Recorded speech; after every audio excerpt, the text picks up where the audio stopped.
Hello guys, Radhe Radhe. I hope आप सब बहुत बढ़िया होंगे। फिर से हाजिर हो चुका हूं एक नई जॉब अपडेट के साथ। तो यहाँ पे आपकी जॉब रहने वाली है और ये नोटिफिकेशन जारी हुआ है जिंदल एल्यूमिनियम लिमिटेड के द्वारा। ऑफिशियली अनाउंसमेंट है जिसमें फ्रेशर कैंडिडेट अप्लाई कर सकते हैं।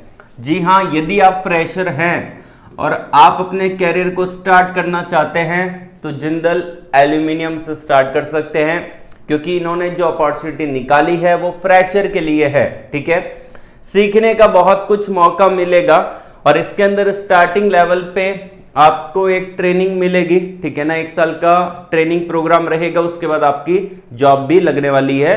तो ये मान के चलिए यहाँ पे परमानेंट जॉब आपको मिलने वाली है। तो यहाँ पे आपकी एक परमानेंट जॉब आपको देखने को मिलेगी।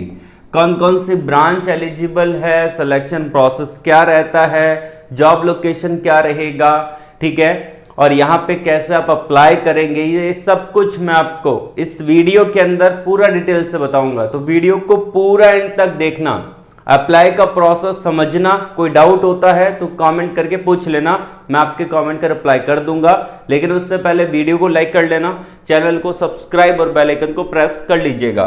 ठीक है ना, अब जानते हैं इसके एलिजिबिलिटी क्राइटेरिया के बारे में। तो सबसे पहली बात, वैकेंसी फ्रेशर के लिए है। फ्रेशर इसको डेफिनेटली अप्लाई कर सकते हैं। उसके अलावा एक परमानेंट जॉब आपको मिलेगा, मतलब कि ये कोई कॉन्ट्रैक्ट जॉब नहीं है, परमानेंट जॉब आपको देखने को मिल जाती है। उसके अलावा यहाँ पे जो आपका पोजीशन रहेगा वो आपका यहाँ पे ग्रेजुएट इंजीनियर ट्रेनी जीईटी का पोजीशन आपको मिलेगा। तो ग्रेजुएट इंजीनियर ट्रेनी जो दे रखा है, मतलब कि यहाँ पे वो कैंडिडेट एलिजिबल है जिन्होंने बीटेक कर रखा है। या तो आपने बीई किया होना चाहिए या फिर आपने बीटेक किया होना चाहिए। तो बीटेक वाले ही यहाँ पर अप्लाई कर सकते हैं, डिप्लोमा वाले एलिजिबल नहीं हैं।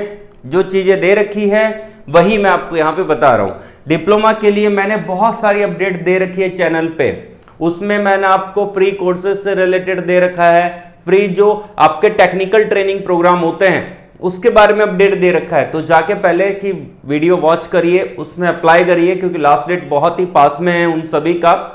तो चैनल पे जाके चेकआउट कर सकते हैं, बहुत सारे ट्रेनिंग प्रोग्राम जॉब्स के बारे में अपडेट दिया है। ठीक है ना, अब चलते हैं भाई नोटिफिकेशन की तरफ।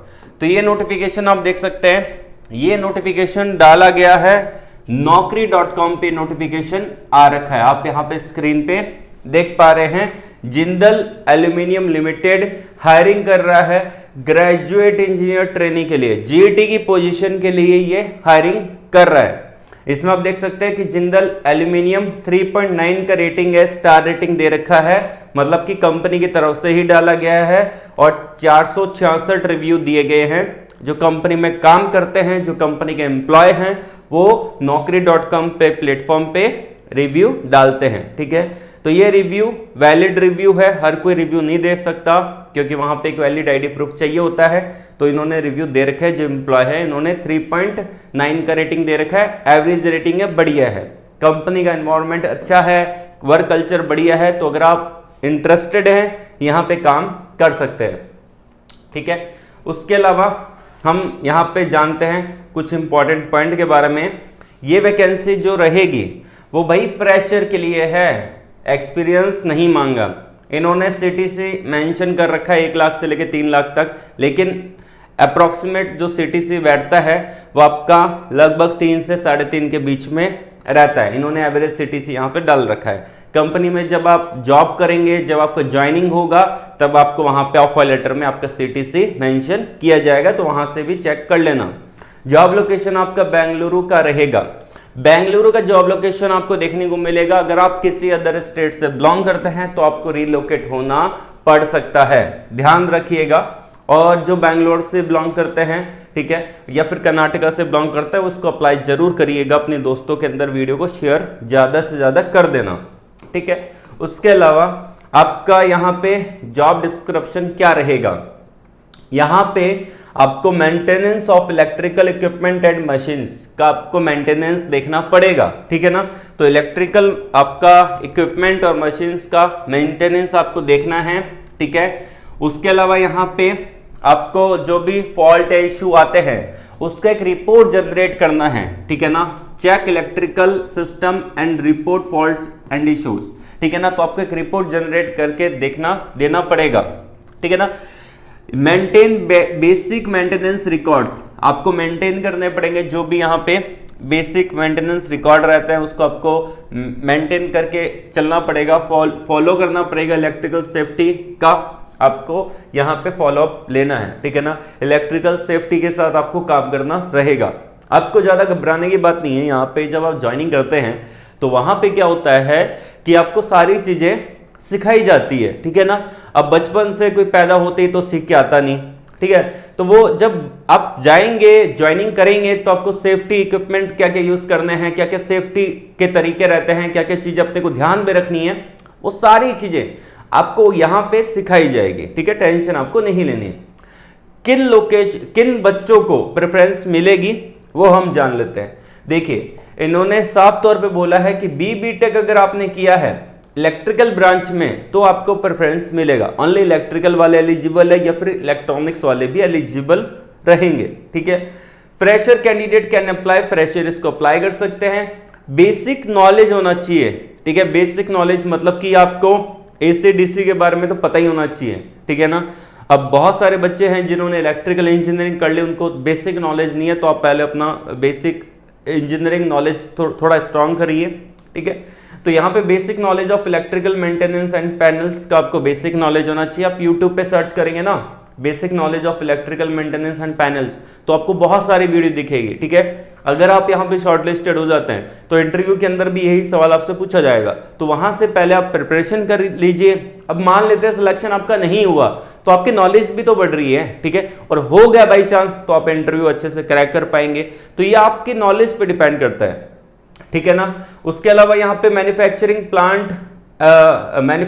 एंड प्लांट एनवायरनमेंट में आपका विलिंग टू वर्क, ठीक है, ये दे रखा है। Good communication and team work skill होना चाहिए, क्योंकि प्रॉपर आप प्लांट में काम करेंगे तो वहां पे आपका मैनेजर भी होगा, ठीक है ना, और आपके नीचे भी बहुत सारे लोग काम करेंगे। तो आपको एक टीम वर्क आना चाहिए। ऐसा नहीं है कि भाई आप अकेले कुछ और ही कर रहे हैं और आपकी टीम कहीं और जा रही है, आपको उस टीम के साथ कोऑर्डिनेट करना पड़ेगा, ठीक है। तो ये सब कुछ दे रखा है। उसके अलावा रोल क्या रहेगा electrical engineer and electronics engineer का, इन्होंने साफ तौर पे दे रखा है। इंडस्ट्री टाइप आपका मेटल्स एंड माइनिंग का रहेगा। डिपार्टमेंट आपका प्रोडक्शन मैन्युफैक्चरिंग इंजीनियरिंग का डिपार्टमेंट आपको मिलेगा। उसके अलावा एम्प्लॉयमेंट टाइप रहेगा फुल टाइम परमानेंट। तो मैंने आपको बोला था शुरुआत में कि ये फुल टाइम परमानेंट जॉब रहने वाली है, ये कोई कॉन्ट्रैक्ट पे जॉब नहीं है, ठीक है। उसके अलावा यहाँ पे दे रखा है रोल कैटेगरी इंजीनियरिंग का रहने वाला है, ठीक है। अब देखिए एजुकेशन में दे रखा है BTech bachelor of technology, bachelor of engineering in any specialisation. लेकिन यहाँ पे ऊपर आपने देखा था कि भाई इन्होंने इलेक्ट्रिकल का बोला था, अब यहाँ पे इन्होंने ऐसे ही दे रखा है। आप मान के चलिए कि आपकी ब्रांच अगर इलेक्ट्रिकल है या इलेक्ट्रॉनिक्स है तो आप इसको अप्लाई कर सकते हैं। यहाँ पे देने से इसका मतलब ये नहीं है कि सारी ब्रांच एलिजिबल है, ठीक है। और यहां पे आप देखिए कि स्किल क्या रहेगा, इलेक्ट्रिकल इंजीनियरिंग और इलेक्ट्रिकल मेंटेनेंस का दे रखा है। नीचे कंपनी का डिटेल है तो आप इसको अच्छे से चेकआउट कर सकते हैं। अब बात आती है भाई कि यहां पे आपका क्या रहेगा, ठीक है, कि हाईलाइट क्या रहेगा, सैलरी बेनिफिट्स आपको मिल जाते हैं। स्किल डेवलपमेंट आपका होगा क्योंकि ट्रेनिंग प्रोग्राम है, आपका ग्रेजुएट इंजीनियर ट्रेनिंग का प्रोग्राम है, 1 साल का प्रोग्राम रहेगा। वो प्रोग्राम कंप्लीट करेंगे तो आपको अच्छी खासी बढ़िया पोजीशन मिल जाएगी। परमानेंट जॉब है, वर्क लाइफ बैलेंस आपको मिल जाता है, ठीक है, करियर ग्रोथ आपको मिलती है और भी बहुत सारी चीजें हैं। रिव्यू तगड़े दे रखे हैं, 3.9 का रेटिंग है, 4 का रेटिंग लगभग यहाँ पे रहेगा। सैलरी रेंज मैंने आपको बताया था 3.5 से 3.5 के बीच में देता है। आप मान के चलिए कि अगर आपका स्टार्टिंग अगर आप करेंगे तो 3-3.5 के बीच में मिलेगा। 1 साल तक बढ़िया ग्रोथ कर लेंगे, अच्छा खासा सीख लेंगे तो आप टाटा स्टील या फिर उससे भी बढ़िया कंपनी में काम करेंगे, ठीक है। क्योंकि पहले आपका स्टार्टिंग होना जरूरी है, तो करियर को स्टार्ट करना बहुत जरूरी है। 3.3 का यहाँ पे आपका यहाँ पे LPA मिलता है। पर्क्स आपको अलग अलग टाइप के मिल जाते हैं, हेल्थ इंश्योरेंस और सारी चीजें कंपनी के द्वारा मिलती है। ठीक है, अप्लाई कैसे करना है, देखिए सबसे पहली बात अप्लाई करने का प्रोसेस जान लेते हैं। भाई देखिए यहाँ पे बच्चे लिंक मांगते हैं कि अप्लाई लिंक दीजिए और मैं जल्दी से अप्लाई कर दूं। देखिए आपने naukri.com पे बहुत टाइम से अप्लाई कर रखा है, तो आपको जो रेज्यूमे है naukri.com पे ऑटोमेटिकली डल चुका है। ठीक है, तो उस रेज्यूमे को आपको सेटिंग में जाकर डिलीट करना पड़ेगा, नया रेज्यूमे अपलोड करना है वहां पे, अपनी प्रोफाइल जो आपने naukri.com पे बना रखी है। ठीक है, उसके बाद यहाँ पे लॉगिन टू अप्लाई, यहाँ पे लॉगिन टू अप्लाई दे रखा है, आप में डायरेक्टली अप्लाई का बटन आएगा, उसके बाद इस अप्लाई वाले बटन पे क्लिक करना है, क्योंकि जो आपने रेज्यूमे अपडेट किया है वो डायरेक्टली एचआर तक पहुंच जाएगा। ठीक है, अगर आपने पुराना रेज्यूमे डाल रखा है, बहुत पुराना डाला हुआ है, आपने उसको अपडेट नहीं किया है, तो आप अप्लाई पे क्लिक करेंगे तो वो पुराना वाला ही एचआर के पास पहुंचेगा, फिर आप डायरेक्टली रिजेक्ट हो जाओगे। तो आपको रेज्यूमे को डिलीट करना है, नया अपडेट करना है, उसके बाद अप्लाई वाले बटन पे क्लिक करके अप्लाई करना है। तो कोई भी डाउट होता है कमेंट बॉक्स में कमेंट करके पूछ सकते हैं, अप्लाई लिंक डिस्क्रिप्शन में दे रखा है। आज के लिए बस इतना ही, ऑल द वेरी बेस्ट, जय हिंद।